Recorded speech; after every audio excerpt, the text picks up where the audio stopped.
Of 5FM Radio, bringing you hot, smoldering topics on a weekly basis. Your participation is important.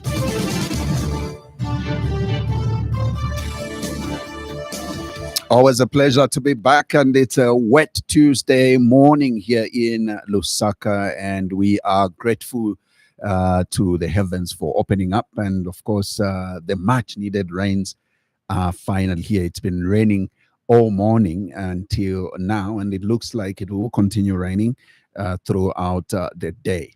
Well, welcome to the Burning Issue. Thank you very much for joining us, and I'm your host, Zachariah Banda. Now, we are also live on our partner radio stations, and remember, we are live on Tuta FM, that is in Mansa, covering the rest of Luapula province on 90.7 FM.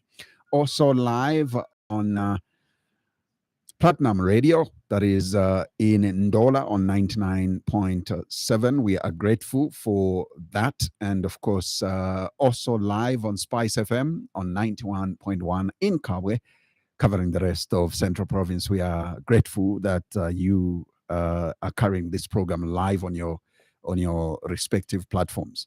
Also live on our Facebook page, that is 5FM Radio Zambia. Don't forget, later on in the course of the program, I will invite you, our listener, to call in and interact with our guest. And also, you can feel free to send us your comments or indeed your questions on our Facebook page. Now, our guest today is Mr. Joseph Kasonde. He is the UPND Alliance Mobilization Chairman. This is a position that he got appointed on, but also he is the president of the NDC, the National Democratic Congress, and we will be getting right into the details of those two progressive appointments that he has received, both from the party and from the UPND Alliance. Mr. Kasonde, it's a pleasure to have you. Welcome to the program, and good to see you. Thank you very much, Buenos Aires. Yeah. And it's a very good morning. Yeah. And the rains as it were. Yes. We're now saying that this is what we were waiting for. Absolutely. For our good farmers, I think they will not cry anymore. Yes, and our energy sector as well. Yes, definitely. Why not? If not, of course, it will not be magic because the rains have now risen. Then straight away, there have to be those mechanisms using now the experts, the ZESCO people should see how it's a very good interpretation should be there to just indicate that now that we have the rains and then the levels are there. Yeah. Definitely. Yeah. We expect to have a combination of the solar power advantage and also the hydroelectric power. Absolutely. Yeah. Congratulations. You are now president of the NDC, and also you've been appointed as the mobilization chairperson for the UPND Alliance. Yeah. Let's first of all get to how you became president. When did this happen? Okay, thank you very much, Zach. Right. This took place on 25th May 2024. You see, for quite some time, initially I was national coordinator after we had a breakup. Yes. Then we put pieces together. Then later on, I rose to the position of Deputy Secretary General. And thereafter, I became Secretary General. But in the process of operating, it became important that there must be a president so that certain decisions are made conclusively. Therefore, we had now to see how do we do it. Knowing very well that we have no funds, we've always got to maybe use the constitution in terms of fill up of casual vacancies. Right. So what happens when you are filling up casual vacancies, it's always important to consider each other before you import anyone from anywhere so that you have that. That becomes an encouragement to many other members of the party. Right. Yes. But suffice to position that can be a walkover from anybody without just the ability to be able to have political intelligence. See that, as the party moves, you're having certain information correctly. One issue that was also a thorn was in the Council of Presidents for the UPND Alliance. You could find that I was attending the Committee of Secretary Generals, But then at the end of the day, information that I could get, sometimes I could need an answer from the president, my president, which we didn't have. Right. The reason was simple because my predecessor, in fact, I would say two of them, my predecessor, the current PS, Mr. Joseph Srika Kafumba, was appointed as a civil servant, and today is Home Affairs PS. Yeah. And then we had our Mr. Schula, who actually is also in Nigeria, under secretary there. Yeah, so it meant that I could not be having any answer from the top. Yeah. When we meet as a committee of secretary generals, you'd find my colleagues, they could be able to say, we shared with the president, we shared with the president. So with us, because of that decision making at the highest level, it was important. This is where we said we have to call for a national governing committee meeting. And this is what actually took place, where all the national governing committee members of the party, yes, they're supposed to be 60, but in our number we were about 88 for a reason, because we had other invited guests, Okay. and others who maybe could be interested to aspire. Yeah, so it took place that on 25th May, we had this national character. It was not just like from Lusaka province alone. You're talking of Lusaka itself, yes. You're talking of Western province. You're talking of Northwestern province. Talking of Southern province, Muchinga, Luapula. Yes, you're talking of Northern province, Copperbelt province, and Central province. We had a representation from all those provinces.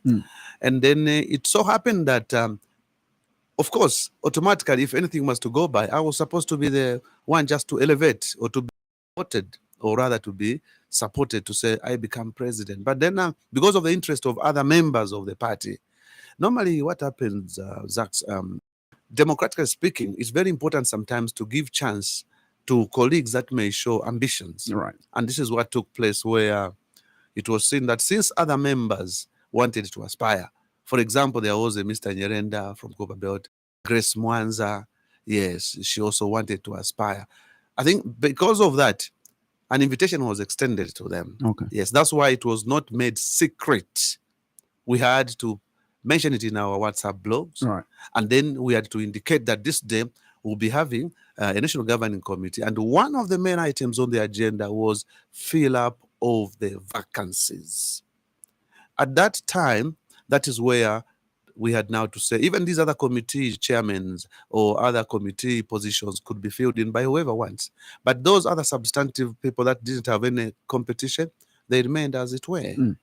So much so that for my position, I was now looked at as a person that has kept the party from the time of 2021. Yeah. And then I rose in all those various ranks I've just mentioned about. Yeah. And then the institution memory, and also the representation in a way when it comes to the public on where is NDC, especially that we even went to the extent of trying to see that those that may not follow the constitution as it were in terms of that breakup, we even had a court case that actually I was the chief witness in there. So I think the members of the National Governing Council, rather committee, felt let's subject Mr. Kasonde to a vote with whoever wants. Yeah. So what was interesting was Mr. Nyerenda never came. Yes. Oh. Madam Grace Mwanza, she came, but she came with a confusion of her colleagues, which actually costed her from a disciplinary point of view, which maybe later on I can talk about. But then I became the incumbent, and the National Governing Committee members had no choice but to vote for me. These others, I would say, Nyerenda didn't come. It's like he abstained. The other lady, she also just came with trying to cause confusion. No, we can't have this election. We can't have it. But one was asking, why not? Were you not told? Didn't you see on the blogs? You can imagine that. Yeah, but he also showed the interest at the end of the day. Like she also showed the interest Yes. to stand as president. So the fact that it was pronounced well on our media, and then an agenda put across, then a time also given to make somebody think it over, and then everything arranged as it were. It was just too late for her to think she can say we can't. So I beat everybody. In short, the National Governing Committee members felt we can't travel all the way from Western, from Muchinga, to come and waste time on a person who is saying, no, we can't have it. And yet there was ample time, especially that somebody is Lusaka based and Copperbelt based. that actually fell off. And then, in short, I was elected, actually, Okay. and then I became president. And it was at that time where I even made some appointments, because I have powers as president-elect. Yes, in the Article 22, Subarticle J and K, and in Article 24, Subarticle E, yes, and also in Article 25, I think Subarticle 4, yes, yeah.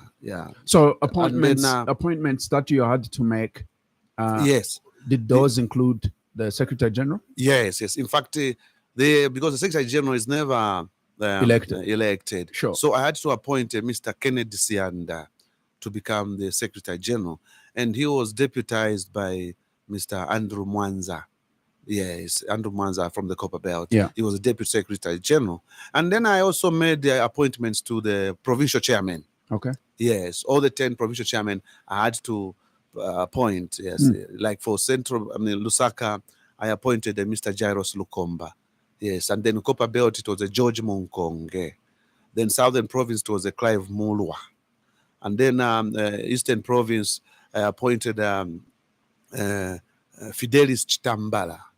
And then to Central Province, it's Jonathan Mbewe, or sometimes they call him Yona Mbewe. In Muchinga, I appointed Friday Mukuka. Yes, and then in Wapula Province, I appointed Cecilia Lubungo.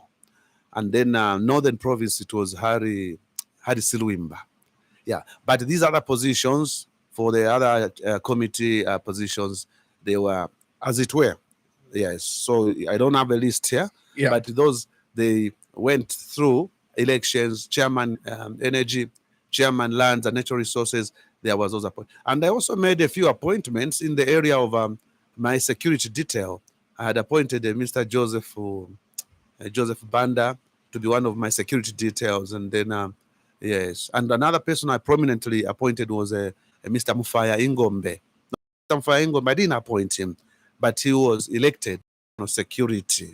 Right, yes. So this is what happened. But then down the line, you see, National Democratic Congress, NDC, I have to mention to you that we are a political party that has a constitution. And having a constitution is very important for every party official to read the constitution. The moment one doesn't read the constitution, then that is a shoot in their own foot or in their own body, because they come up with reasons that may not be constitutional. And in the process, they misinterpret and sometimes even make a judgment on different people, including myself. So what I'm saying here is that because of that, I had one or two issues that we were looking at as National Governing Committee, especially on the very day of the election. There was 5 women and 1 gentleman who wanted to disrupt that meeting. But thank God we were very peaceful, and I restrained all the members, and they said, yes, we are not here for fight. It even took the police from Woodlands Police. We are very thankful. They came just to who wanted to think they could be able to take the law in their hands. But then if you look at the reasons, one of them that they were looking at to be people that have been long in the party, and then sometimes they just fail to know what they want is what they want. And it's like they had a hidden agenda. And for me, who was very up to date in terms of where we're coming from, where we are, and where we are going, I could not stand that. Neither did the friends also stand that. No wonder that misconduct which they had, where some of them went even to the extent of wanting to undress, to using words that are unpalatable, and grandmother for that reason, wanting to undress. Then, unfortunately, they could not undress, whether it's fortunately, because the camera said, no, undress, then we capture, then we... but we said, this is not justice. This time we need civility. Yeah. Even the cops, when they came, the goodness was, they were all called. Yes, and that was Morini Sensei, Abia Munyonshi, Beatrice Mwanza, Grace Mwanza, and Mr. Mwangambewe. Yeah, they were called and sat down. You people, who is in charge of this gathering? They said it's Mr. Kasonde. Yes, so if he's your boss, can you be civil? Raise a hand where you're not sure. But this idea of wanting to disrupt, we don't rejoice in arresting. Yeah. Agreed. That's how they toned it down. But when the election comes, as it were. So that was one indiscipline that actually the National Governing Committee immediately had to sit down and table it, where these officials were actually suspended, charged, and also they were even expelled from the party. One reason why they were expelled, I'll tell you, Zach. You see, members that join clubs, they should not take it that they are the only ones. Even when there is a party starting, yes, there will be people that are the first ones to start. But then you have to respect the other people who may be new or who may be recruited to show that you want to grow. But unfortunately, this group, for example, all they were saying was, no. We've been long in the party, and NDC ni capital. If tifuna kujela hapo bana watu banangera manchito aba benangu bazabura mkujela hapo chani. Now the kind of reasoning, but at the end of the day, in short, we had to expel them, and today they are no more. They are not members of the party anymore.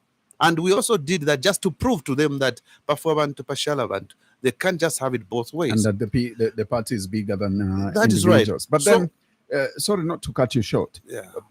It's interesting now that after a long time, NDC implementation at the Council of Presidents.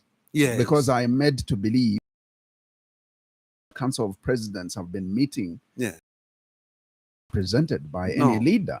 No. So now that it has representation, how are you fitting in? Okay. Yes. Before I just come to that, I don't want to lose this thought. Right. Yes, in terms of the discipline in the party. Right. Those guys are gone.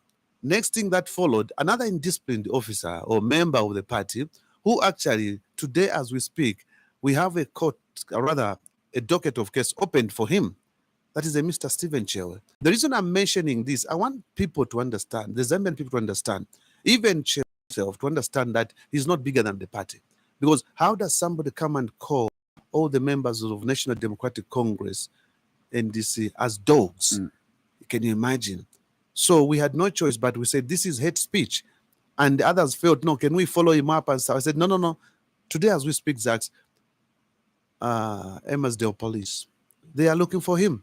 And last time I had a press briefing, I was even appealing to him to say, please hand yourself over to the police. They know where he is and his maneuvers. But then he even wants to say, I would like to stand in the NDC in Chimweme constituency. How is he going to do it? Because definitely we will not allow, and not under my watch and the party's members. They are saying no. So we decided also to have a sitting. And then at the end of the day, the National Governing Committee felt that was just too much. He couldn't come and appear before the Disciplinary Committee. He could not respond for an exculpation. Therefore, the party felt that he needs to be expelled. And he has been expelled as we speak.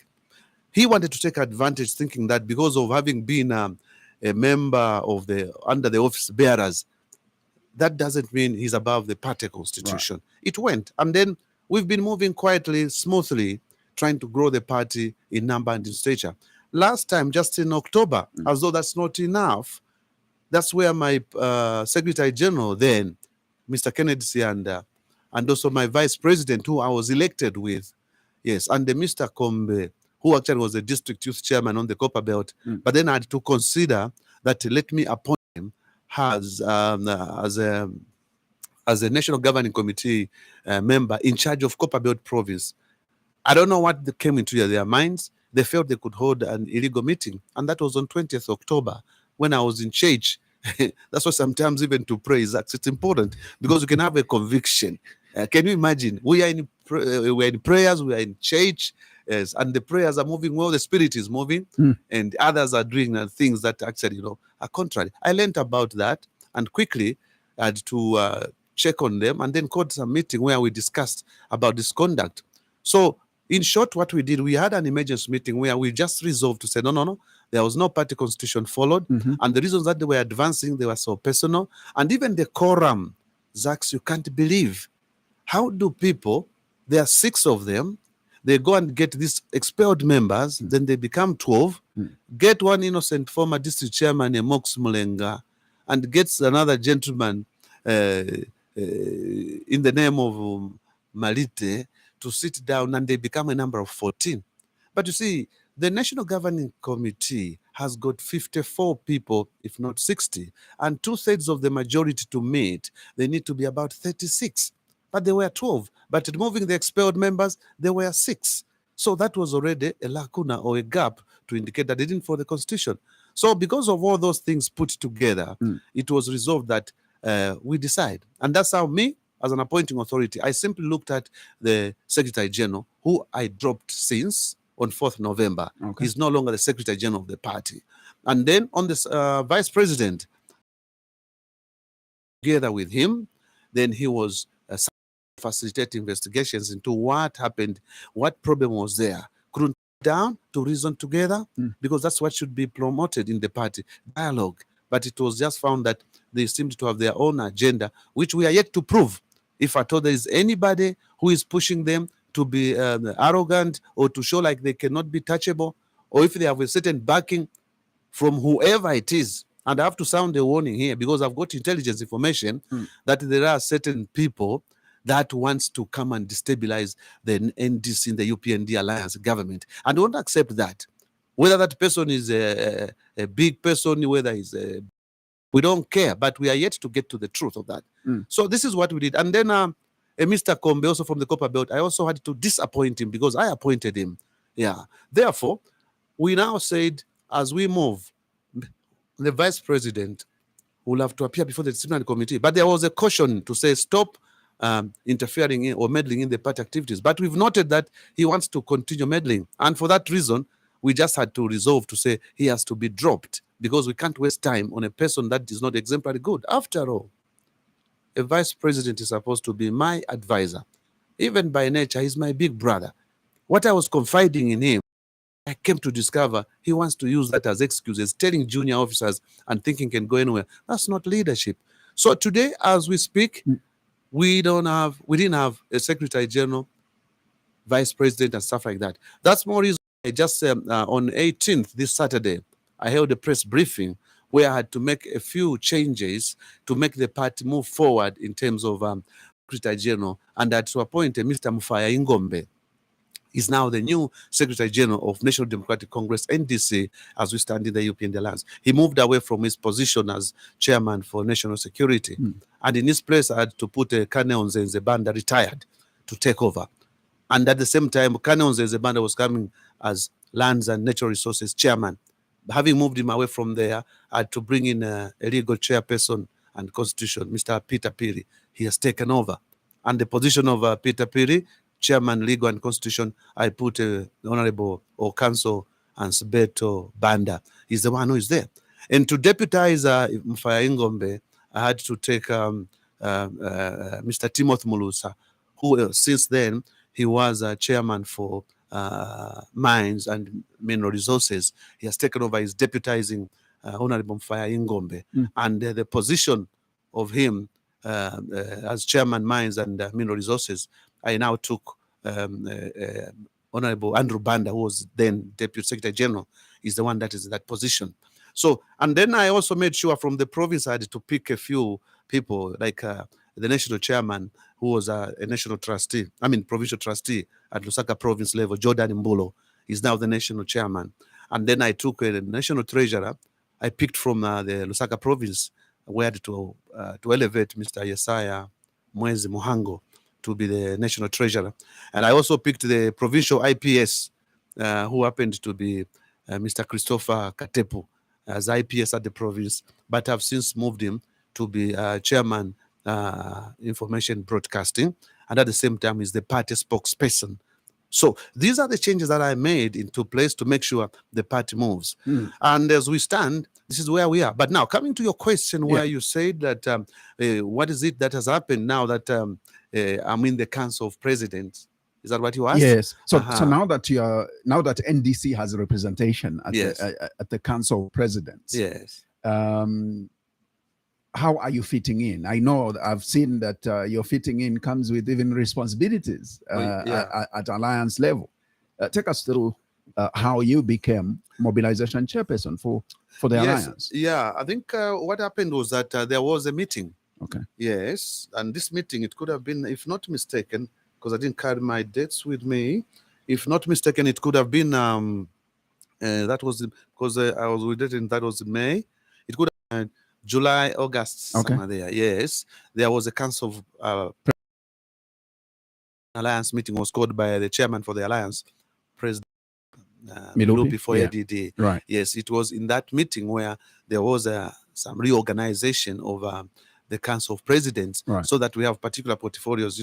It's important also to have the spirit of division of labor and separation of powers. That's right. Yes, Ezra Ngurube was appointed. President Ezra Ngurube, he was appointed to be the communication person or the alliance spokesperson.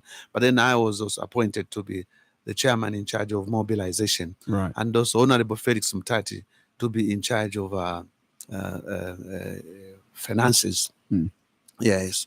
So that meeting, that was the reason why it was called, so that now we have these responsibilities. And at the same time, there was a realization that some of our colleagues had left. Yes. Yes. So having left for different reasons, which of course they have a democratic right, we had no choice but to say, okay, let's reorganize and move in this direction. This is where now, because we've been given that position, number one, I'm saying at least once we sit in the Council of President, as we had one meeting just a couple of weeks ago, I could see that there were certain that were being pronounced, which actually have to be descended to the members of the party. For example, President HH7, he was emphasizing on the need to work as a team, and then also promoting each political party to show that you are existing on your own. And then there's this notion which people say, you have been swallowed, you have been swallowed. He emphasized that, look, Zambia is a democracy. Why should it be that you as alliance partners, you cannot be able to, just actively do one or two things to show? Because the moment you are quiet, you're not even mobilizing yourselves, you are not participating in different activities, then you find that that notion can be like it's a norm. Therefore, he was promoting, or rather encouraging all of us to say, go ye, do what you're supposed to do. In other words, that is the way democracy is supposed to be. Because if in this, say, for example, we do not grow in number and in stature, then it means we are in trouble. Because remember that every political party, it will not have one group of personalities. It will have some who would be loyalists, and it will have some who may be like those that we have even disciplined, and it will have some that are going to be ambitious, who would like to show that they want to make a contribution to this country, Zambia, in terms of maybe aspiring as councillors, mayors, MPs. Some even they might have ambitions to say, one time I'd like to rule this country. Therefore, as a party, we've got to grow in number and in stature, put up programs that could make us move. So that information that is promoting democracy at the level of every political party, it has been sinking now to my provincial chairman, to the secretary generals, emphasizing the need to have a drive of making sure that we now make sure we are a force. And not only that, a moment of saying, now here's an election time, there must be a way to show that where are the number of votes for every alliance partner. And this is where it brings my position into play. Because as as chairman for the alliance in terms of mobilization, I have to see to it that my colleagues, myself, in terms of our alliance parties, so to say, we have to act by seeing our visibility and also seeing that our leadership, because at the end of the day, every political able to show, for me as chairman for mobilization, I have to be interested. For example, here in Lusaka, I'm saying my number of party officials in terms of Lusaka province, right from the province up to the section level, I've told the Secretary General, the number is supposed to be 97,000 party officials. Now, that is now the task that now I'm saying, chairman mobilization at my party, you are chairman for finance. So let's see how we can mobilize and make sure we have this data created. But I have to replicate this now. We have to energize the other alliance partners. Yes, ADD, SG, where are you? Where is your provincial committee? How many are you? What about the districts? Where are you? Can I have the registers to make sure I create a database at the alliance secretariat level, so that at the end of the day, even MDC, we should be able to have those data from. So the secretary generals of these other alliance partners, they are actually on their toes to see that they have that information before me. Now, as an alliance chairman, alliance partner chair for mobilization, I have to energize my colleagues, because we are looking at synergy in terms of the time of democratic accountability. And when I talk of democratic accountability, I'm talking of the time of votes. like these by-elections that are Yeah. there. What is each one of you bringing to the table? Exactly, because those are the first votes, Zachs, which somebody can admirably be able to say, this election I'm winning. Because take, for example, I was telling them when we had this Council of Presidents, signaling as a way, on a lighter note, to say, we are very thankful when I was talking to the president, to say, we are looking at, here in Lusaka, we are alliance partners, we are 10. So in terms of signage, if we take an average of each political party to have 40 party officials in Lusaka province, for example, it means we will be talking of 400,000 party officials, because President H87 will be looking at 10 provinces because of, by virtue of having the alliance partners. Now, if we multiply those 400,000 officials by 10 provinces, it's already a cool 4 million. Therefore, these numbers are the numbers which Chairman Mobilization I need to have. And I will love this by having programs that now target each and every political party and then bring this to the alliance, so that we see that as we move, we can be a force to reckon with in terms of the votes. So now, Yeah, you did make mention that some alliance members left for various reasons. Whilst they were leaving, we had some joining. right. Can you bring us up to speed with Yes. who are new in the alliance? And Yes. All right. Yeah. Yes, of course. Of course. And that's why sometimes when you are taking off, you've got to take off in an airtight manner. You know, even a plane, Zachs, when it's taking off, it doesn't just move anyhow. First of all, it has its shape where the nose there is pointed so that it jets into the air. And as it moves, they are running. It knows that, oh, I have the downward pressure and I have the upward pressure. But once the pilot moves into gear there, he has to allow the downward pressure to push that plane up, thereby overtaking the downward pressure, and then it moves. So what we are saying, our colleagues left. Now, when they left, they had their own reasons of leaving. And we didn't want to castigate or cast aspersions. Yes. Now, it's up to the Zambian people to see what is the language coming from this leader who is leaving. That is what is very important. Yeah, because some leaders may be, like I just said, you know, a combination of groups always have different personalities. And some people, they'll get to a group with a particular agenda. So it is the Zambian people to tell those that left genuinely that, no, there's nothing good that they can offer while they're in that alliance until they become the drivers. Or what are they saying, whether what they were expecting has not been done. So the Zambian people have to tell that, but I cannot point on that. Now, having realized that, no wonder we are saying we have to sit and realign ourselves where we had those positions. But at the same time, other leaders, for example, MMT under Dr. Neves Mumba, they came to join us. And also we have Honorable Winter. Also, they have come to join with the alliance. Yeah. Yes, in the alliance. So now, when they have come to join, it's a question of now them also acknowledging that, okay, we have our colleagues here, which I've seen they have acknowledged, and we are now moving to say, what value should they add into the alliance? So in other words, we have to take them at speed so that what we are now saying should be in place is what's happening. No wonder currently as we speak, already the groups that are being dispatched, for example, in like the one we had, the by-election in Kawambwa. Yeah. And the Actually, we'll come back to that. All right. We'll get back to that. Fine. I have a lot of interest good. in Kawambwa. Yeah. So we are saying they are at speed where now they want to also participate, but by fitting into what are the terms of reference that are there. In other words, they have not come there with any hidden agenda where maybe they will be holier than thou, or to say maybe they are more wiser than who. No, that we have not seen it. What we have seen is a genuineness of coming to say, okay, so where do we go? What do we go? And then whether at a Council of Presidents level or level. Yeah. Now let's get to Kawambwa, because it's a big test for your new position as Alliance Mobilization. Now that you've got by-elections lined up, and let's start with one, because it was a serious litmus paper for the UPND Alliance, the Kawambwa by-election. It was It was a litmus paper. You were going to either get it or not. That's right. Because also you were invading a stronghold of a particular political party, Right. which was pushing an agenda of sympathy vote. Right. And the question was, how will you crack through? Because we know the power of sympathy vote at some point, and that's the agenda that the PF used, right.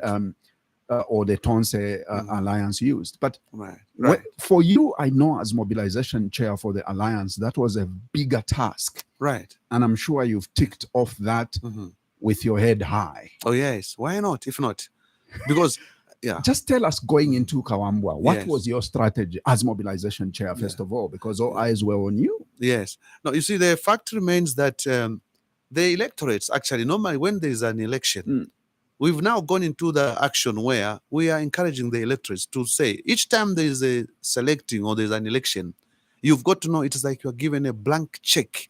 When you're given a blank check and then they tell you fill in the blank there, you've got to make sure what you are doing, it is something that you cannot come and say you have to case yourselves. Because at the end of the day, you find that you bring in somebody on condition that maybe that person is a tribesman, or maybe that person, because you got the same church, there's some affiliation of family membership and stuff like that, or sympathy, as you may put it.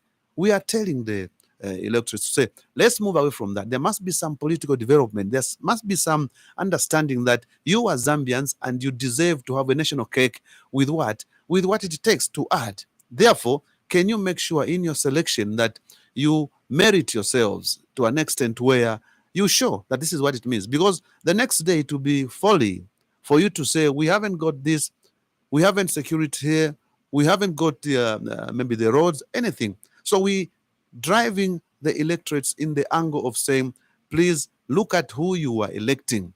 Don't look at the rest, don't look at what, because you are individual Zambians, and each one, when it comes to a problem, whether it's an outbreak, it will come without selecting who you are.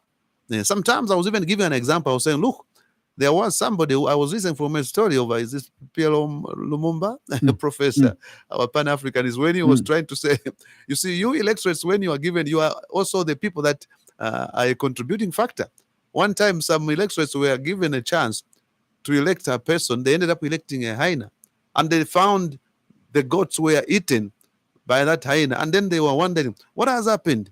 So the drive there was that, choose you. Therefore, who are you choosing? Why are you choosing him? What is the integrity of that leader and stuff like that? So that was one. But at the same time, it is the issue of energizing the party officials in these alliance partners to say, at least each one should be able to bring a number of officials. In other words, let's duplicate what UPND is doing in Kawambwa by seeing to it that if UPND has got a campaign center here, NDC should have its own campaign center there, and the NAREP should have its own campaign center there, so that those numbers, for example, in Kawambwa, if we were looking at my record was showing that NDC, as far as our record, my database is 2,700 party officials in Kawambwa.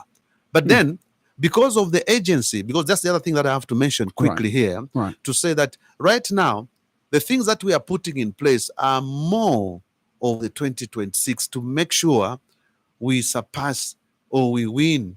H87 gets the vote with big margins as long as alliances are concerned. So we've focused that as a strategy to make sure that each political party brings a certain number. Now, it is when we are making all these preparations that you find that there's a by-election. And a by-election, as the word suggests, it is something that comes suddenly. So sometimes you have to abandon the plan, but try to do some emergence and work on what you can do. Yes, and then we also get there, send some representatives. So it just becomes, we are in there, we invade the area from different circles. But the most important thing that happens, it is the people of the country. And then we were also even telling them, this time when we are in Kawambwa, or we are coming to Kawambwa, you electors understand that here it is a representation that is required for you to have a person that will be in parliament and speak on your behalf. You make a mistake, you want to get somebody who may not be able to show that he can work with the government of the day, so to say, and maybe who we have brought as a person, that's up to you. We know even a person who's in opposition able to get the same public funds. But what we are saying is that here is a driving force, which is UPND and the alliance partnership. Then there is a person that we are having to say, would like to make a continuity. Yes, and then also we told this, we're telling the electorates, compare other constituencies with opposition political parties. They are having certain benefits. Do you have all of them here? We gave an example of course, our brother is not around. Maybe he's on the other side of the law. There are these things that are missing here and there, which requires a representative. So, but the choice is yours. See what you can do to have a representative. And then the voice comes from the people of Kawambwa. And then they put a person that they voted for. And then not only that, President Hakainde Hichilema, HH7, says, I'm not going to Kawambwa. Why? For the simple reason that I go to Kawambwa to drum up support. There will be that added issue of, no, he has gone there to make sure and then to make psychological impact on the people of Kawambwa. He didn't go there.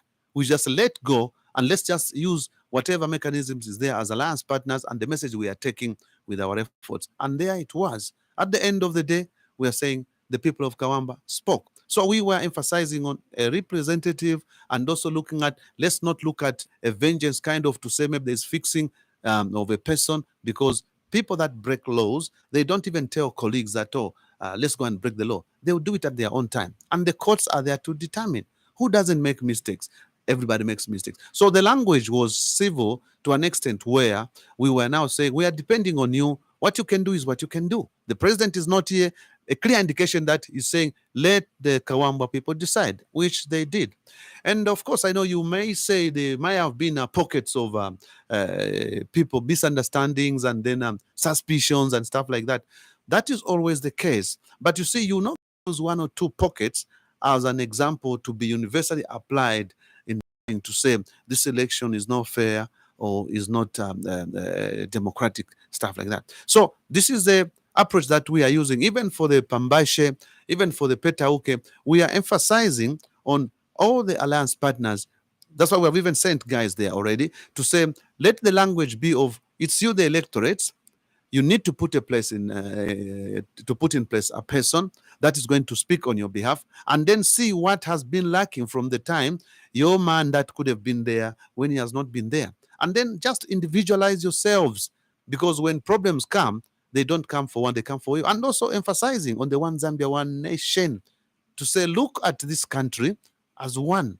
And then coming can be able to give what it takes. Then that will find that you will be able to achieve. After all, in Kawambwa, for example, or Pambashe, we were even saying, here in Pambashe, ngatwapitana muno, tatwalanda twose botwala sanga babemba beka beka. We'll find the Lozi here.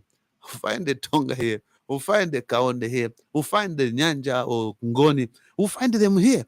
Now, if you want to individualize and then look at a tribal line, look at a relative point of view, then we are in trouble. So we are promoting civility in the electorates, and also energizing the alliance partners to duplicate the work that which each political party is doing should be done by this other one, so that we win numbers of party officials from each political party, emphasizing that make sure the door-to-door campaign, it's important that NDC passes this side. As they move, as they go the other side, they find, oh, the narrative, oh, these are friendly forces. Maybe they try to go this side, so that there's that mingling. Even if they find the PF for the Tonse Alliance, like that. But we have to invade the area using our alliance partnership with a language that is civil, and the language to make the citizens realize that we are missing out, and we have just to make sure that we have a representative. And also to mention, it's not inheritance kind of an approach where we say this one, it should only be by this particular group of people. We are saying it is about a representative who can be able to deliver for you. So this is the approach, or what I can call the strategy that is being used, while we are now looking at the long-term one to say next year we've got a time also. So I'm on the drawing board just to see that. Because obviously I'm coming to that. Now, Yes. let me just quickly remind our listeners out there that this is the Tuesday edition of The Burning Issue. And remember that we are also live on our partner radio stations. We are live on Tuta FM in Mansa, covering the rest of Rapula province on 90.7 FM. Live also on Platinum Radio in Ndola on 99.7. and also live on Spice FM in Kabwe on 91.1 FM. Also here in Lusaka and the surrounding areas, it's 89.9. And live also on our Facebook page, 5FM Radio Zambia. Now, you need to also, I know as mobilization chairperson for the UPND Alliance, you could easily be carried away by the victories that you are posting in by-elections. And the warning is that a general election is a different ballgame altogether. How then are you making sure that the victories that you are posting in by-elections is replicated at the general election come next year? You see, like I have indicated, that is a big battle coming in 2026. Right. That's more reason why this time, when it comes to the by-election, first of all, I would say a by-election, we are not just going to say always the ruling party should win. No, even the opposition can win. But the moment there is a win, as far as I'm concerned as chairman mobilization, I can say that is a barometer. The people have spoken, because that is what is showing. Imagine, Zach, if the UPND Alliance and they feature a person, then all of a sudden he loses. Then it will show, oh no, what is happening with this group of people or leadership? It is a barometer. Of course, notwithstanding the fact that when it comes to a general election, there is each one for himself, Zambia for all. This is more reason why, as chairman mobilization, I'm saying my first role or my program that I've put on the table before the chairman alliance, Honorable Milupi, is to see to it that I get to understand exactly the program that I'm putting to every political party to have countable numbers. Now, I know also that time the MP will have his time, the mayor will have his time, the councillor will have their time. This is where, again, it's an advice to the members of parliament, the mayors, the councillors, to say, in your constituencies where you are, where you have been, you've got to do your monitoring and evaluation. See, what have I done? Have I always been at parliament motel campaign and stuff like that? Or have I been frequenting my constituency, rubbing shoulders with them? Or from the constituency development funds, have I created an impact to ensure that it speaks for me? Because arrangement where there is money across the country through the CDF. So the MPs, they have to just do their homework and make accounting.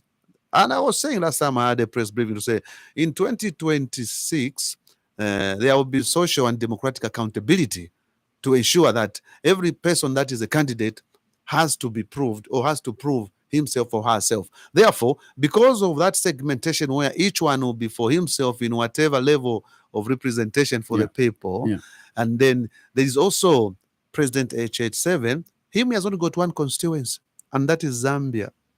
So because of that, as alliance partners and me as chairman mobilization, I have to focus when I give a strategy to the operations of these political parties in terms of what they can amass in terms of voters and stuff like that. I now have to shift the dimension again. Now look at President HH7, because that is the greatest part that, again, we have to look at, because we wouldn't like to see that across the country, maybe we have apathy, even where we find that an MP gets more votes than the presidential votes. No. We would like it the other way around. In other words, what we are saying is we've got also now to pronounce more on President HH7. I have to see to it that the Zambian people also are given information. Yes, the MPs, they have to do it whether they like it or not. The mayors have to do it if they like it or not. But above all, there must be an indication, an emphasis to say all these things that are happening, they are happening on the auspices of the president, because it's him who is the manager for the whole country. Therefore, what is it that President HH7 has done? Wholesomely, we are able to say, let's look at his achievements for the past 2.5 years or the past 3 years. And those are the achievements that should now be sinking in the people of Zambia to say, here is the man that within a short space of time, he is doing what he can. He has inherited this country with a cocktail of problems. But again, he's saying he wants to add value to this country in the different economic sectors. He is also saying the other areas that maybe my colleagues did well, I don't want to break them. And where they didn't do well, I also want to take these as priorities to make sure things are done in a manner the Zambian people benefit. Now, we've got to make the people of Zambia understand that HH7 today, he's not just looking at, can I please the Zambian people? That's more reason why some of the promises that he would like to see happen completely well, they are still moving slowly. In other words, it is showing that you can't just do them within a short while. But the pronouncements of what he's doing and what he has found wrong and then he wants to improve it, in terms of achievements, we have to say these 3 years that President HH7 has been in power, here are the achievements. And this is why you find that a number of achievements have been there in terms of, free education, where you see over 2 million students, rather pupils in class, some sitting on the floor, a clear indication that they were almost deprived of education. But because of the free education, there it is. You look at the CDF itself and see that, yes, it had a 1 million stake every time, but it had to skyrocket up to 30 million, which may be very short, it's going to be 36 million. You've got to look at many other sectors, the freedom of speech, where there is now a Mailan delay. People can even castigate and speak, which is even very good. Because even now you will see, when you say lines are open here, people will speak, mutunduli onse, line pano kwala unakuwa bati imwe wakasonde imwe nicho pantu mulelia chavana you are a bootlicker. All those things will be spoken. Why? That is the way the country should be, because the more the Zambians speak, that is where you can see that they are being given a leverage to breathe.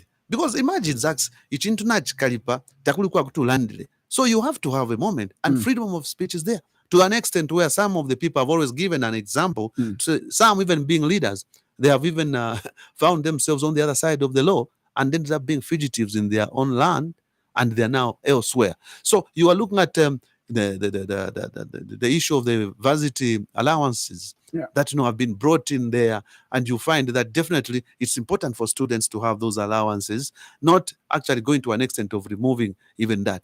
Look at even the employment of the civil servants. We are now saying it is a good example to show, because right now, if we say 40,000 civil servants have been pushed into civil service, then the question is, has it been 3 years? But what about the 27 years of President, the late Kaunda? What about the 20 years of FTJ? What about the 3 years of Michael Sata? What about the 7 years of Edgar Lungu? You find to them, it's less than 47,000 civil servants they have done. It's about across number of 50 years. That's when they have the 35,000. But here's HH7 with 3 years down the line, he's got 47,000. And then you even look at maybe sometimes for empirical evidences purpose. You take Minister of Health, where you find that there are a number of infrastructure, or rather developments, that you can tell. If you talk of the civil servants, you cut it into pieces, you find over 20,000 are there. Look at the promotions that they have done, about 2,400. They have even done a lot of what you may call these transfers of the family together to avoid HIV/AIDS and stuff like that. A husband, a civil servant, and a wife, they have to be in one place. There have been those transfers being effected. But then you look at so many other areas of sectors under the Presidential and Delivery Forum, in terms of mines, agriculture, and whatever, a lot of highlights are there, which you, the media as well, you need to get into that and then say, let's see what this government is doing. Yes, so quite a number of countless. Talk of the UN peacekeeping policy, where now our men in uniform, today they go with courage and with care and with a lot of vigor, because they know that when I'm back, I'll be able to get my timely allowances. No cutting part of it, no. Yes. The pension benefits, retirees now, it's unheard of to. So those achievements within 3.5 years or 3 years, we're saying it's too short a period to say he can't be given a more chance to make sure there's a good progress in this country. If truly the UPND alliance in government has achieved a lot, surely that is evidence enough that you don't need to belabor to do more politics, because achievements should be able to speak for you, campaign for you. Yes. And this is where I have a problem with some of the advice that is being given you are. Let me specifically come to you, Mr. Joseph Kasonde. You are on record Yeah. advising ECL, Mm. the former head of state, to retire from active politics so that he remains a statesman. Mhm. I Yeah. find these advice. Mhm. I take these advice with a pinch of salt, Right. whether they are genuine or they no. are barely an indication of how scared you are of the man getting back into power, because Yeah. he should be a non-entity, really, Right.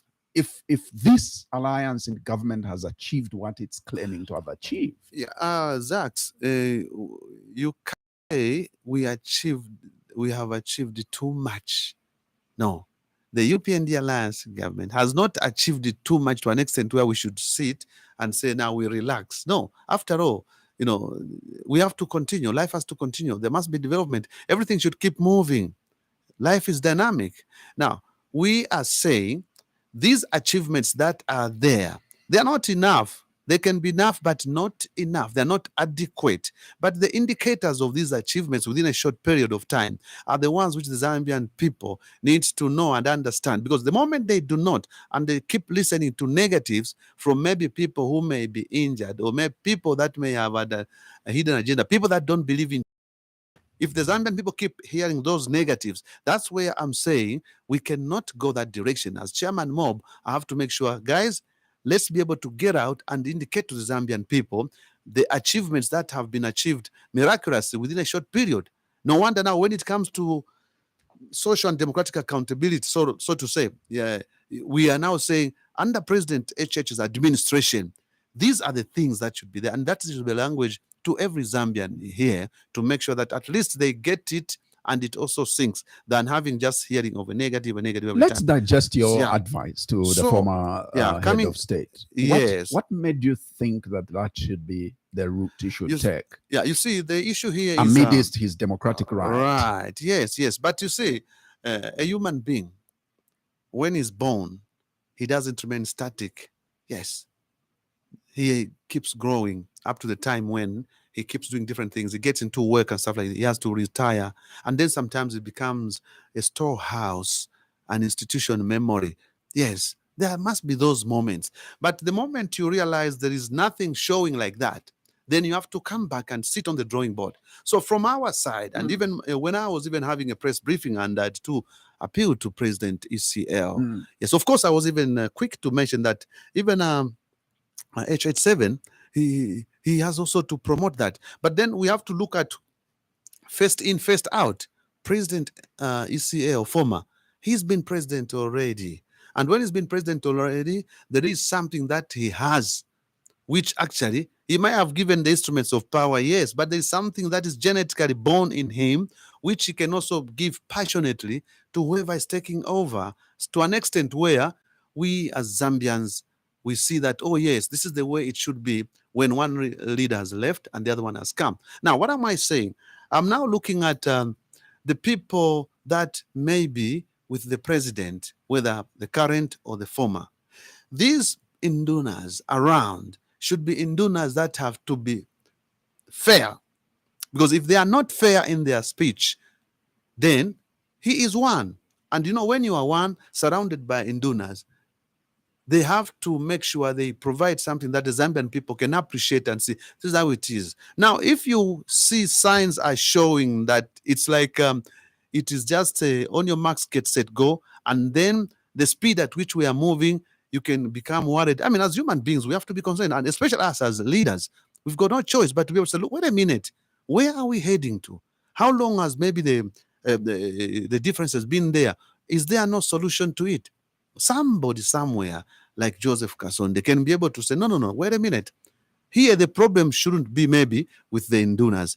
Maybe it could be the other stakeholders who have to play a part in it. No wonder I was saying the advisors have to play their part and show that they have done their part. We leaders, we are also showing our part to say, no, unit should be there.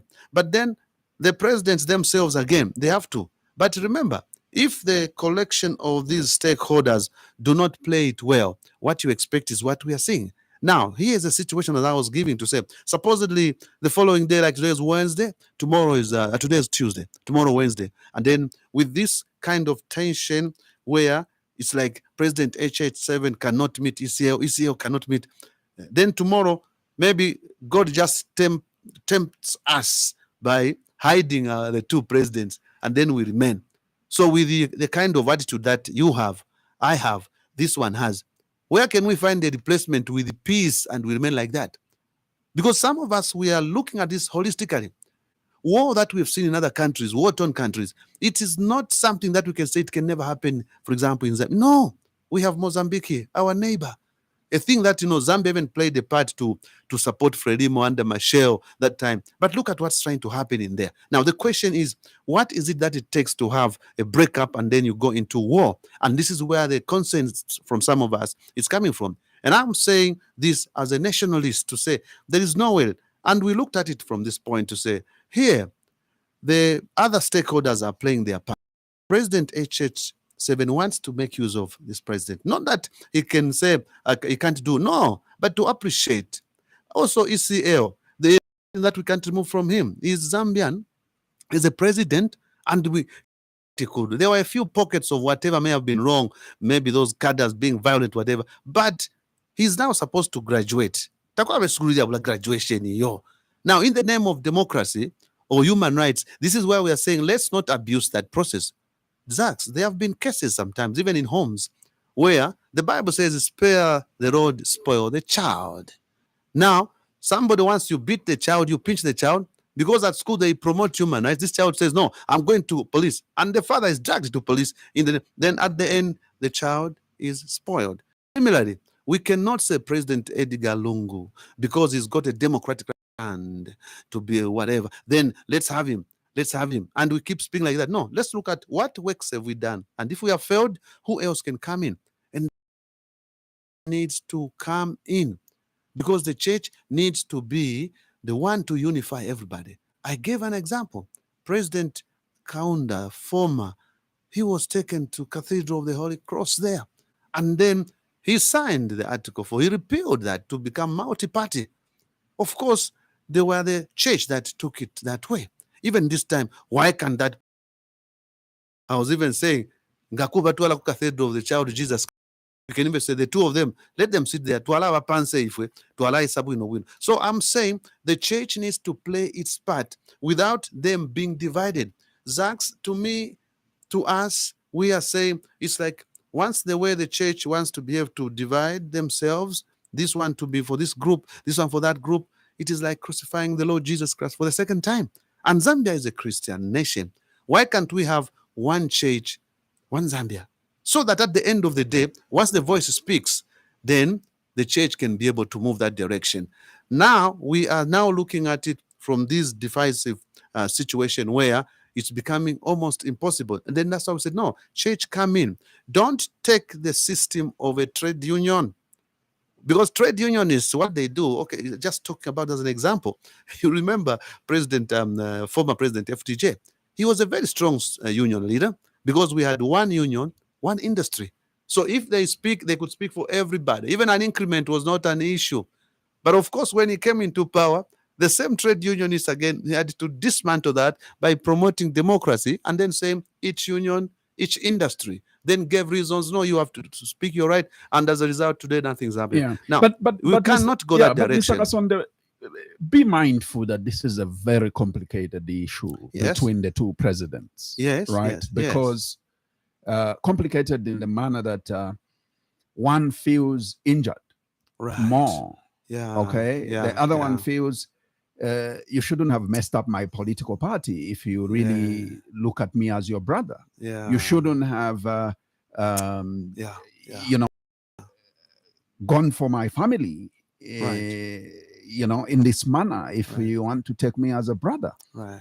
And it's a very complex matter. Yes. Because it might, you like it or not, it must be a conditional reconciliation. And you don't want to get into a conditional reconciliation. But no matter what happens, it will have to be conditional. You must let go, because already it is. I think the former head of state has already put it on record that if you want a reconciliation, how am I going to be? How am I reconciling with you if you are beating my my house? If you are you're messing up with my family, how do I reconcile? So this is not an individual reconciliation. For him, he feels it's him and what he comes with. Yes, Zach, what you are saying is correct. You see, we need some kind of, it's a rapprochement. You see, so that for sure, there must be a condition if at all it can be there. Because these are two human beings. Right. Everyone's got emotions and whatever. You see, you can put up what you've said. Even the other one can do that. And this is where we are saying, who is the neutral person that can easily mediate on that? Is it me? Is it you? No, because I may have certain interests. Maybe I was once slapped, so and I'm in the group of the advisors. I cannot say something from a neutral point of view. But if we take the church, knowing the nature of the church, these bishops of Canterbury, the ICOs, the CCZ, and taking the church in the manner that a church should be, one body, and then they move in the area of reconciliation, applying the biblical principles, and then saying Zambia is a Christian nation, and we want Zambia not to break. Definitely. What you're talking about, it's possible. But who are the stakeholders to do that? That's why for us, we were saying, the church, ingile anymore, Vakatolika, CCZ, Independent Church of Zambia, Evangelical Fellowship of Zambia. I even went further. I was even trying to say, even Watchtower na imwengile anymore, Mutumwa na imwengile anymore, Bonsefia wa church. In other words, maybe I'm thinking too much to say one of these fine days, President HH7, we might be able to propose to say, sir, why don't we have in this country a law that is going to compel everybody, because we are a Christian nation, therefore, why can't there be a law to say every mushrooming church, every church that comes out, it has to be either under this and this and that, so that not the current situation.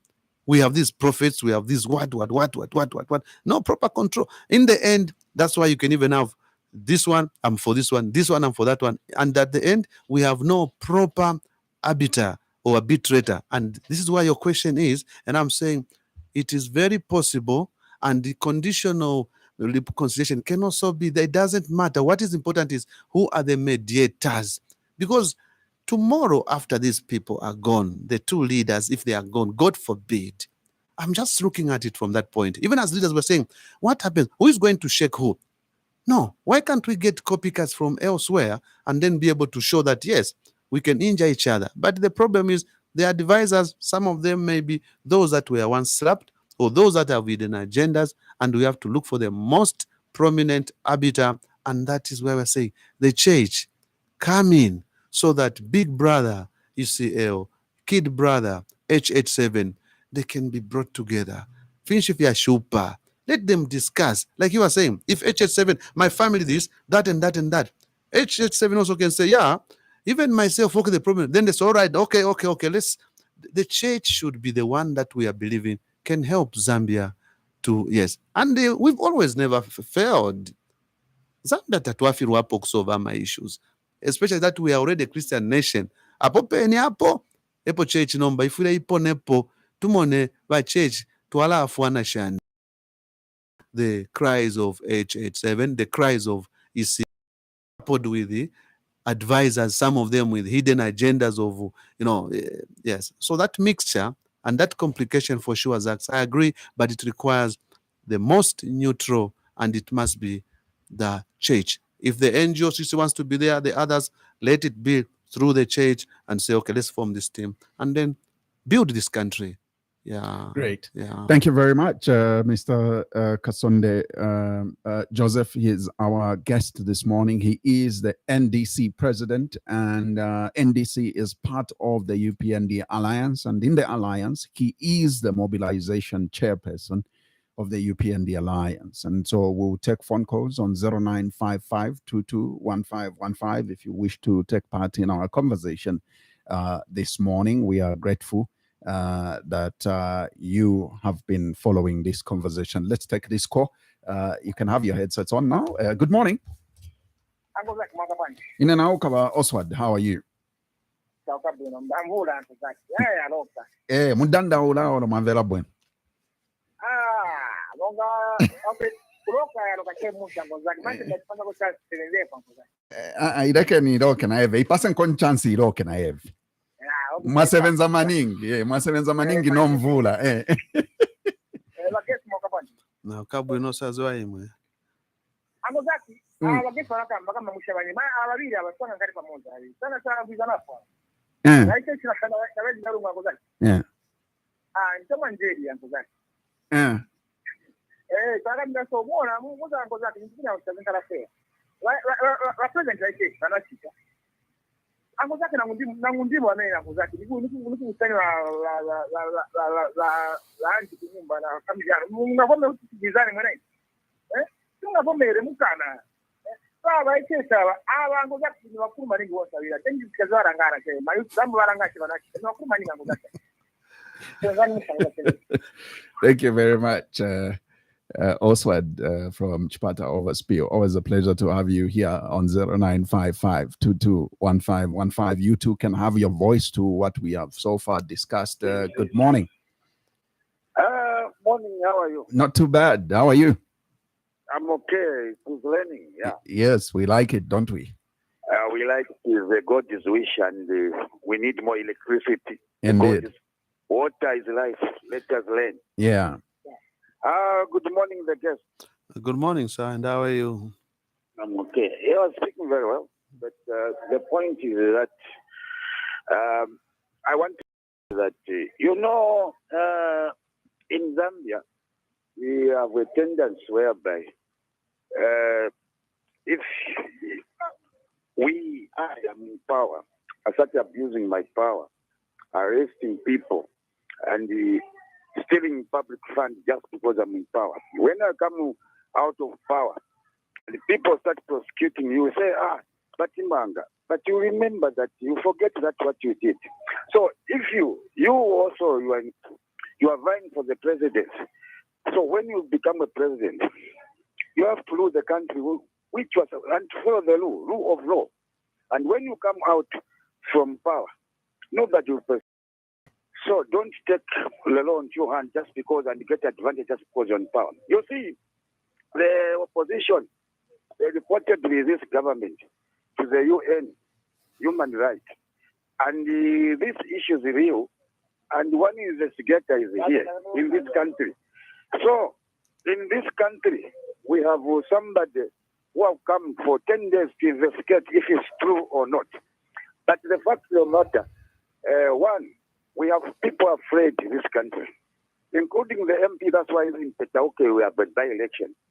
We have some MPs who are serving sentences, and you are talking about Pambash and Kawamba. So, and we have still have some people still going to court to be prosecuted. So now, the issue is that is it political prosecution or they stole money or they did something wrong? If they did something wrong, what special are they not to go to jail? If they didn't do that, why are they going serving? So do not, even it's a lesson to those, even those who are in power. Don't take the law into your hand. One day you come out in that power. So let us be careful. So for me, the last point, these to reconcile is not a problem. They just humble themselves. Don't be proud. Even the former president must humble himself. The current president, the door can be open. And you are saying they are victimizing the children. If the children abuse the office, what special are they not to go to court? But if they haven't, even Tasira out from Chawama is in America. So she must come back and save the people of Chawama. Right now, people of Chawama, they have no representative. So the speaker is counting the days. I thank you very much. Thank you. Thank you very much, Brother Morgan, for your contribution. And let me take another one on 0955221515. Good morning. Yes, good morning. Morning to you. Welcome to the program, sir. Where are you calling us from? I'm calling you from Zachariah. And too bad because of network, I believe we lost you along the way. Please call us back on 0955 221515. That's the number you're getting us on.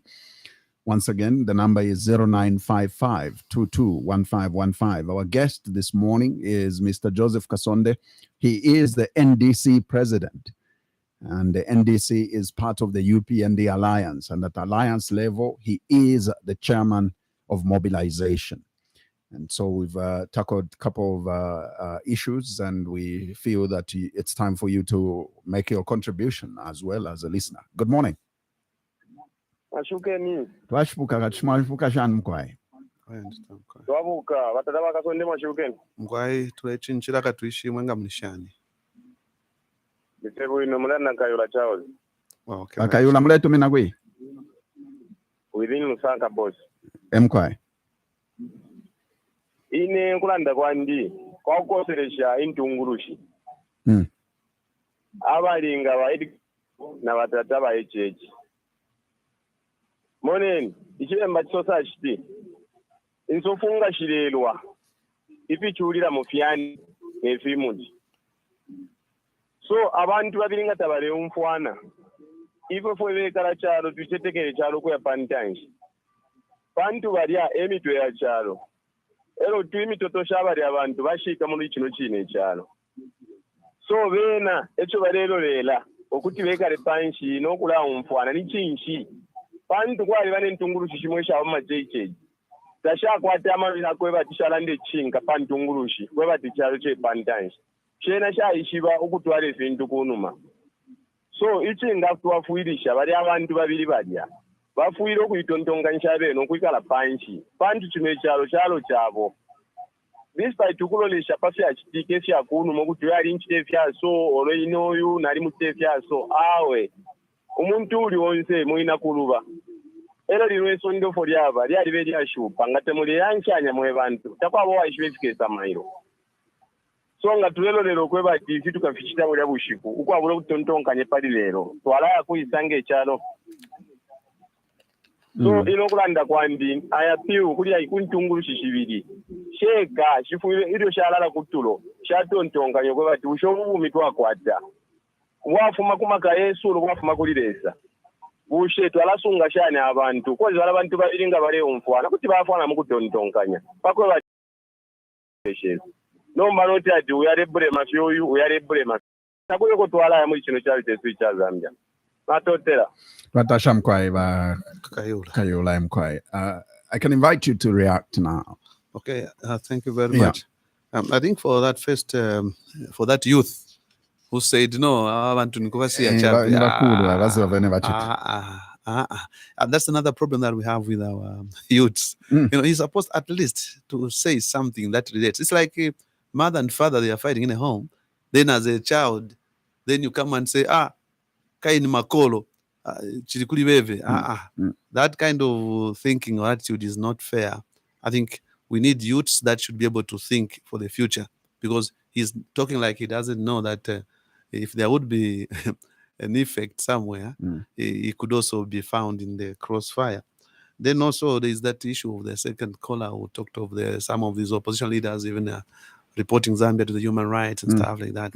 Yeah, and then so what we are saying is that, you know, this administration for President Hakainde Hichilema, it has an open door policy.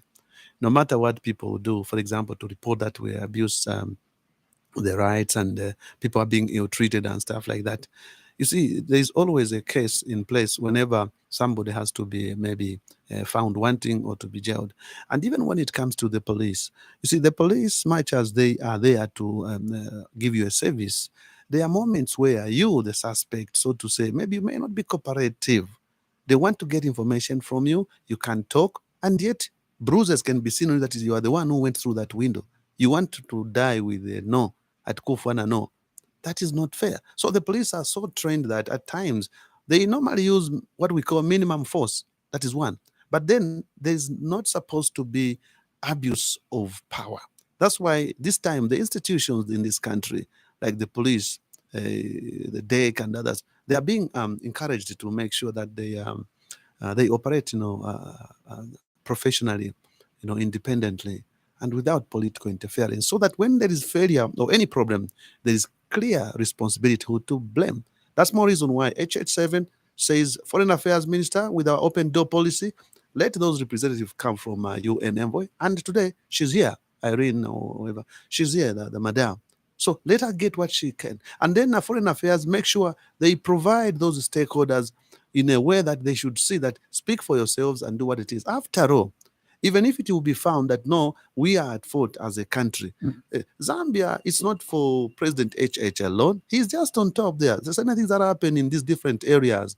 It is not him who is there, but he must have responsible people to execute. No wonder at some point President HH7 has got ability to crack a whip among his leadership, and he ends there. But he will not go to a citizen, a local guy, a villager. No, those also, they are being handled at those levels, maybe using the system of the administration, but in those levels. So it's unfortunate that if somebody cannot add value to the problems that are in here by expressing themselves, then they think the best way is to go and report elsewhere. Fine. Now, at the end of the day, they come here. Then when the report comes out, believing that nobody again will say, I know this report, it's fake, or it's what? So sometimes you have to count the chicks, yes, to say, how many do I have exactly? Not just looking at from a different angle. At the end, it will be like, so a leader needs to be have integrity, so that at the end of the day, he speaks things that will show that he means well and he wants to add value to the country.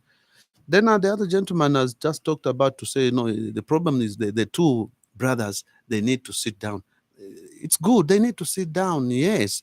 But at the end of the day, there could be somebody to help, like we are saying, because certain things that might be talked about, you can't just let them, the two. But that promotion of the two is important. But it should be understood that both of them, they may have issues. But look at President HH, for example. He would have not been a live man today. You remember in those times of the last ruling government, he could run away from being killed through the roof. The roof. That was very unfortunate. Yes, but then all those things. So everybody has got issues. HH7 may have, but then he has shown fatherhood by being what he is today. He has said, vengeance, no. Yeah, it seems like we have a trend, Mr. Kasonde, that in the recent past has taken shape. The moment Chiluba, the late former president, was in trouble, he obviously started pushing an endorsement towards Sata, thinking once Sata wins, he will rescue him from the legal wrath.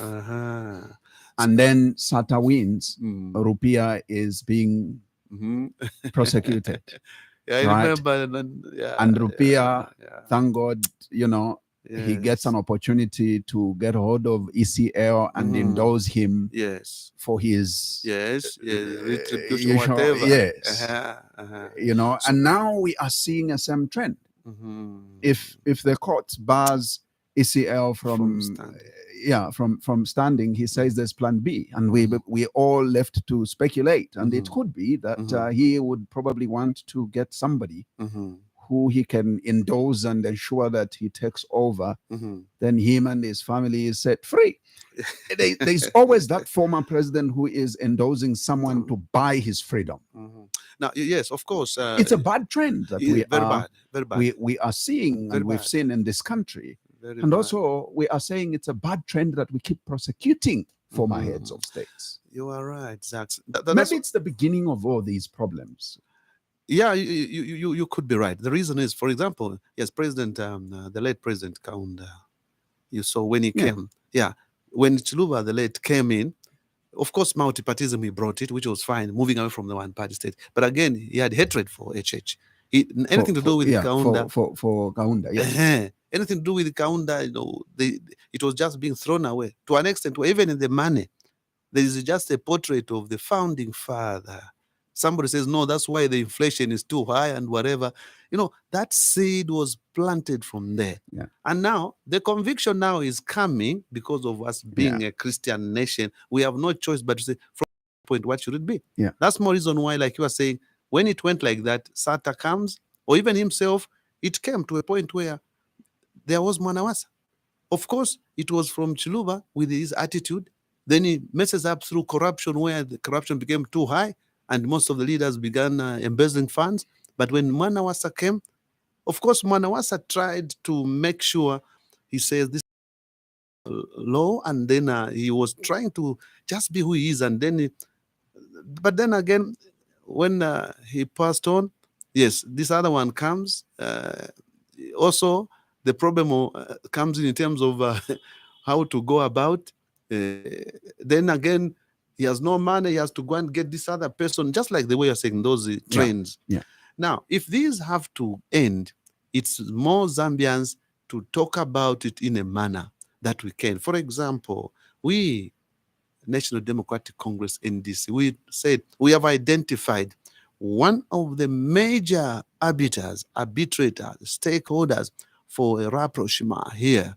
It is the church. What are you doing as a church? Episcopal Conference, what are you doing? Yes. Council of Churches in Zambia, what are you doing? Evangelical Church, what are you doing? Independent Churches of Zambia, what are you doing? Stakeholders, NGO, CC, what are you doing? Why can't there be unity among yourselves to make sure that you have one agenda, but we have these pieces of, segregations here and there, or what is that? So we pin out one, and that is the church. Otherwise, anything is possible. Yeah. Let's take some more calls on 0955-221515. Good morning. Good morning, thank you. Yeah, too low for us though. Could you kindly speak up? Yeah, this is Sami Kadusa calling you from Kabwe. Kalusa from Kabwe. Yeah. Please go ahead, sir. Yeah, I think what I would like to say, that is every leadership comes from God. The leadership of HH comes from God. Also, the leadership of Lungu came from God. So what these two people they are supposed to do is to be given chance, to give each other chance to rule with a peaceful mind, never to be fighting one another. Because it is not by their power, nor by might that they can rule the country of Zambia. But the one thing that they should do is to ask knowledge and wisdom from God. By fighting one another, there's nothing that is going to happen in Zambia. Because when if Lungu is thinking to come back and lead the people of Zambia, by his own power, is going to fail again. Because for people to change, it simply means there are some mistakes which were on his leadership. So that simply means he failed. So if he's thinking of coming back to lead the people of Zambia, let him ask for wisdom. Let him give HH chance. Let him give him chance. Automatically, by creating peace, by having peace, these two people, they should have peace. Leadership is not by power, but it comes from God. I think that's what I would like to say. Thank you very much for your contribution. We appreciate that. Let's take some more on 0955-221515. That's the number you're calling us on. Good morning. Good morning, Zach. Good morning to you. Welcome to the program. Exactly, you are missing. You need to apologize to the nation. Where were you? To come to the topic, what is the name of that person? Is it Karuba? This is Kasonde Joseph, NDC president and the UPND Alliance Mobilization chair. Kasonde, good morning. Good morning, Dr. Proud. How are you? No, it's good. But I got one question to ask you. Yesterday, there were tablet in the Daily Nation where President said some MOP are busy drinking tea. They're doing what? When you read the Daily Nation, is it in your newspaper for yesterday? They were saying, President said, most MOP are just drinking tea in the parliament. That way it come from President. It was read in Millennium Radio. Newspaper pick. Now I want only to question some chiefs. This is not to ask be it Kasonde, be it United, be it MOP. Them chief they got a land, they do sell land. Why they have failed to build the market to collect a vehicle if they have sold their land? It's not only chief president, we got the chief commercial, chief Tunga, chief Mukuru, all those people. They should not only blame a politician, they should also contribute, including this farming. That's why farm to reduce the anger. Let us work all together, including these churches, such as the Catholic Church. They have donated the schools. What about chiefs? They are getting roads, they are selling land, but they can't take this development to their own people. They want to run the government. We need no question. So that issue of our baptism, it was not good. I'm speaking as an individual, not as a member of the ruling party or what I'm a Zambian. Thank you. If it was one commercial or about we condemn it. To come to conclusion, we say this appointment of Jaji Hama to people that say, no, why you bring all the politicians? We got the people like the JJ Banda as run away in the parliament. We got the Kasonde who is nowhere to be seen in the parliament. So it's better we bring people like Hamaundu who can't run away, who are going to save Zambian people. They should not forget this. They say, no, he said we have brought cutters. They even forget they have put the study money there. Study money was the copper door to chairman, but it was the permanent secretary in defense. But themselves, when they appoint the politician, is good. When the presentation appoint a person from politician to a civil servant, they are condemning. So we want to edge the people like a peer. We need to know that. Don't bring plan B for nothing. We're waiting 200,000 for member of parliament where you are breathing the soul to count. This is presentation, Sharon. Thank you very much. Thank you. Thank you very much, Dr. Proud. We'll take some more on 0955-221515. That's the number you're getting us on for your contribution on Tuesday's edition of the Burning Issue. Good morning. Good morning, people. How are you? Not too bad. You sound quite faint, though. I'm sound quite where I am. I think I'm scared of rain, so I'm somewhere where I'm hiding. Okay. But I'll just try to be vocal. Yes, please be loud enough. Please go ahead. You can get me just for a few minutes. Yes, please go ahead. Mr. Kasonde, good morning. Good morning, sir. How are you? And Mr. Zati, good morning. Morning to you. Thank you very much. We are blessed by this learning. Yes, we very are. happy. Yes, we are. So my issue is about the human rights. Yes. The human rights issue. Me, I am looking at it in a different way. Because we must ask ourselves, if someone is complaining about being abused on his rights, the police to come and abuse his rights, why not me being abused? Because I'm also a Zambian person, I'm also a human being. Why am I not being abused? It is because I haven't offended the law. All the time, people who offend the law, they are the same people who cry against human rights. I'll give you an example. I've got an issue to court. The issue which only forward issue. For example, if I sue, if you don't go to court, what should the judge do? If I sue you, I bring the papers, I sue you, I say, Mr. Zaki, I sue you because you have taken my money and you are refusing to give me. Then I took you to the court of law. I have been serving you for several times. You are not coming to court. What should the judge do? To pass a judgment in the default. If he passes a judgment in default, he will send you again to go back to the same person. If he doesn't come again, what will happen? So, there are so many things which someone, when he's been caught napping, you cry about it, human rights.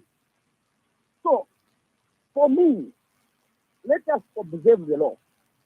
This right which I have, where my right ends, someone's right started. So, if you offend somebody, then they caught you napping. Don't cry foul. If you don't want to look like you have been abused, stay away from breaking the law. And it ends there. Here we are free here. Although we are suffering, but we are free because we are not offending people because I'm suffering. So, in terms of human rights, condemning leaders to say, no, this government is abusing human rights, myself, on my own, I don't agree on that. Thank you. If you don't want your rights to be tempered, stay away from breaking the law. Stay away from people's property. Stay away from people. Stay away from abusing people through social media or commentators. Stay away from that. And you see that the media has given us.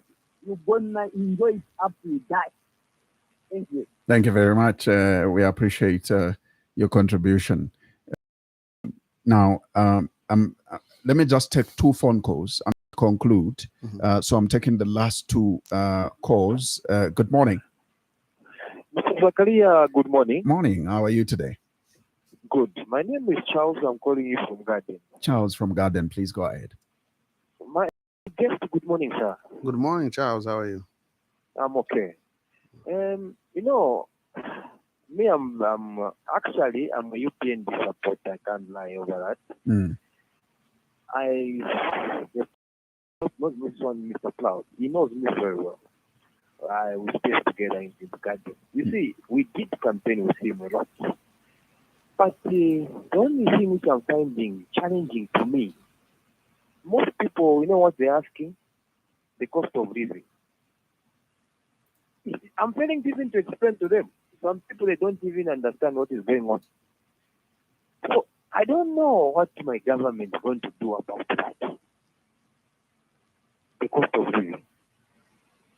It's very, very, very high. No, most people in our areas are not even managing to afford this kind of basic things. Hello? Are you? Yes. We are following. We are hearing. Yeah. Yes. So most people are failing to put food on the table. You know what? The Zambian people, what they want? It's just a minimum. That's only thing, and the electricity. That's all. These two things, those are things people are just asking. So I don't know what my government are going to do over that, those two things. Like abuse. You see, in this country, I want to understand somehow. When people are saying there is the abuse of these things, who are those people who are complaining over that? Mostly are politicians. The common person in the street is very rare to find such kind of comment. Definitely, yes. Those abusers are there in the police. They do that. Yes, the other week I was at Garden Police. I went to read somebody. You know what? I went there around 10. But that lady, I found that reception. He said, no, you're not supposed to come this time. You're supposed to come 12:30. You know, just try to explain to somebody properly. She was ready. So I just think, you know, I thought, no, there's a problem here. In terms of communication, that's a problem. So that's the only thing I have observed. But mostly who are complaining too much are politicians. Yeah. Thank you very much, Charles, for your contribution this morning. We are taking the last call now on 0955-221515. Good morning, and thank you for calling. You are our last caller. Good morning. Good morning, Mr. Zach. Good morning. Thank you. Your name, and where are you calling us from? I'm calling from within Lusaka. My name is Colin.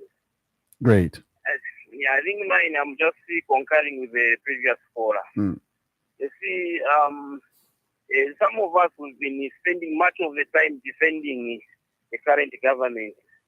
But for sure, they need to pull up. They need to pull up the socks. Because even the way they are doing on, say, electricity, these same 3 hours, what, blah, blah, blah. Me, I stay in Ngombe. Every day in Ngombe, that 3 hours, sometimes we see 2 hours. Like just now, we had no electricity this year. Just came for 2 minutes, and then it goes. And then just opposite to our neighbor, Chadri, there is power. And why is this government, they can even afford those gensets, those solar panels, whatever. You know, they should be privatize us in the compounds, because us in the compound, even you, Mr. Zach, I can invite you come in the compound and see how many that can afford a solar panel. And yet, these people, they are giving power. Munga Machadri, Roma, those people have solar panels, but every day we are seeing that the other side there's power, the other side there's no power. The other side, maybe there's power the same 3 hours, the other side there's power almost the whole night, even during the day. So they should do, please, the one who said, the previous caller said, this economy is affecting much because we work from homes, we do to my holding what, but we can't even survive right now. Go to my barber shops, every corner, we go to my salons. We can't survive now. This economy is biting, and it has hit so hard on us, the less privileged. Otherwise, thank you so much. Thank you. Thank you very much for that. And that was our last caller. Now, Mr. Joseph Kasonde, Yes. your reaction to what we've gathered so far. Anyway, just for Bona Proud, I didn't get what he was talking about in Pezeni. Yeah, I think he was basically saying chiefs these days are selling land and they are getting royalties. Why don't they develop their own chiefdoms? Why are they always pointing at government? Because he issued a statement that Parliament, most MPs are just enjoying tea in Parliament and they are not delivering. But obviously that was a little bit away from what we were discussing. Yeah. Okay, fine. Sure. No, for sure. Some of these things. But he has stated that he's lodging this complaint as an individual, not as a UPND member. Right. Yeah. No, it's important for sure. Every leader should be accountable in a way. Right. You can't keep on pointing fingers here and there. What about you? Yeah. Now, then there was this Charles gentleman. Yeah. We was trying to say the cost of living is high. But before that, there was that, is it Kalusa? Yes. Who talked about giving chance to H87. I mean, to at least give chance to all of them. Yeah. Whoever wants to stand. Okay, that is also very good. Except that sometimes we've got to be realistic to ensure that who you are giving chance. Also, it should be known that who it is. It's like I was saying, there must be graduation to give chance to the others. Even him, when he's coming growing, it's like even at workplace, if the pensioners are not being pensioned, when will these others rise up to some point? Therefore, we are now just saying here the best would be somebody to appreciate what he has done. Then we make use of his experience and stuff like that. Sort of leaving the stage while people are clapping so that they carry the good things. And like when maybe there is a demise, that's a good time to now look for what was the best that Zach did and stuff like that. So it shouldn't be that way. Somebody who has done it with the help of the advisors, there must be a way somebody can rest. Yes, but done in a manner that for sure it's a fair deal. Yeah. Then on Charles there, I think he was saying the cost of living is high. So what we are saying is currently, like we said, this current economy, somebody will say the cost of living is high. Yes, generally speaking, it's an economy that is stable, especially that there was a removal of the subsidies, which were actually making it to be like people had a breathing space. There was peppering under the cracks. But then this administration, HH7, said, no, let's face the bull by its horns. Let the economic forces show exactly where are we. That's why the other time I was even giving an example to say, look at the fuel, which is always a determinant in terms of energy, determinant for energy. You find this month the rise in the fuel. You find that maybe a kwacha or two. The other month it becomes less by the same kwacha or two, such that even a businessman who would want to take advantage, say because now fuel has risen, the next month he finds it's going down. What is he going to do? So it has now made every businessman to see what can we do. But above all, we are now saying every Zambian, we need to start being proactive now to be able to think sometimes outside the box, not to sit too much and think as it was in the beginning. So it is and it shall forever be. Because once you do that, there is this global climate and global changes that brings different things. Today we have this power shortage, outage here and there. Imagine if this never happened, people were never going to think that solar power is very, very cardinal. I went to a barber shop the other time. These guys, they depend on power. But what do the guys do? They have got those small machines with batteries. Yes, when the power goes, that's when they like it more because the competition is less. Those that are not proactive, who think until power comes, they're busy saying, no, we are waiting for power. But here, the proactive guys, they quickly get batteries for some battery machines. In other words, we Zambians, we need to ensure that we are proactive and we see the strategy that could be applied. Let's make use of the negative that comes into a positive, like it was. Oh, power now, we have no Kariba what? Hydroelectric power, load shedding. Then suddenly, now it has surfaced that no, construction of solar energy panels is very cardinal. So it's about being proactive and not sitting too much to think as it was in the beginning, because things change. And once things change, for sure, somebody will be stuck. And that is where in demography and the study of population, they may go in the direction of survival of the fittest, let the weak ones die. It's because there's nothing they can do, a calamity has come. So every Zambian, let's be proactive to see that come what may, Sangaba. But at the end of the day, HH7, what has happened now, the time that he may not be in office later, the fruits of what is happening now, it will be for the benefit of some of these youths, because he is trying to say, let's put what is supposed to be put in place properly. And that is part of the pain that we Zambians are facing. But above all, we can't say we can die from hunger. No. Yeah. Your concluding remarks. Well, my concluding remarks is that maybe I want just to mention to the Zambian people, because there have been a notion where people think National Democratic Congress, NDC, it's a divided party. Constitutionally, NDC in the UPND alliance, that's the only NDC that we have in this country, and we are in the alliance. Those that have come out to be in the area of unconstitutional issues, like trying to say, no, I'm also this, for example, we've had where we had the Shimba case together with the Savoy. Those are before the courts of law.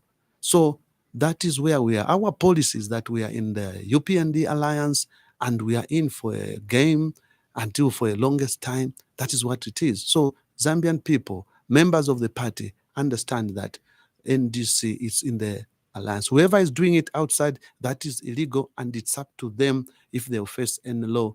Nobody should say we are not kind. And also the Pambashe members there, where our team is, and also Petauke, we are saying, you NDC members there, let's give the support to the candidate that is being floated there. Even the alliance partners, the ADD, NAREP, yes, APA, and also the many others of RPP, make sure those representatives that we've sent there, you people, do your part to sensitize the membership to make sure the votes are increased with the help of what you have as leaders. In short, let's pray that the church moves in and maybe believe that one of these few days we can wake up to a rude shock of saying, this is what we wanted. And at the end of the day, there's nothing impossible before God. After all, both of them are Christians. ECL, HH, they're all Christians. What about being Christians? Church should be able to show what it is that it can do for Mother Zambia. Yeah. Mr. Joseph Kasonde, NDC President and UPND Alliance Mobilization Chairperson, I would like to thank you so much for accepting our invitation and for coming. Thank you very much, Zax, and I'm looking forward to many, many more times that you can call for me. Yes. Then we can be able to share more information, and then we give the Zambian people, so that together we move and see that, okay, this is what it takes to be a media station, having a variety of people with different topics. And absolutely. Yeah. Thank you once again. Thank you. Well, to you, our listeners, we thank you so much for having followed our conversation and, of course, for having participated, for some of you that managed to come through. And also, we thank our partner radio stations, Tuta FM in Mansa, for carrying this program live. And also, we are grateful to Platinum Radio in Ndola on 99.7. Also grateful to Spice FM in Kabwe on 91.1. And also to everybody else that was listening. We can only wish you all the best. From all of us here is take care of yourselves and more so of each other. Bye-bye. Tune in next week for another edition of The Burning Issue and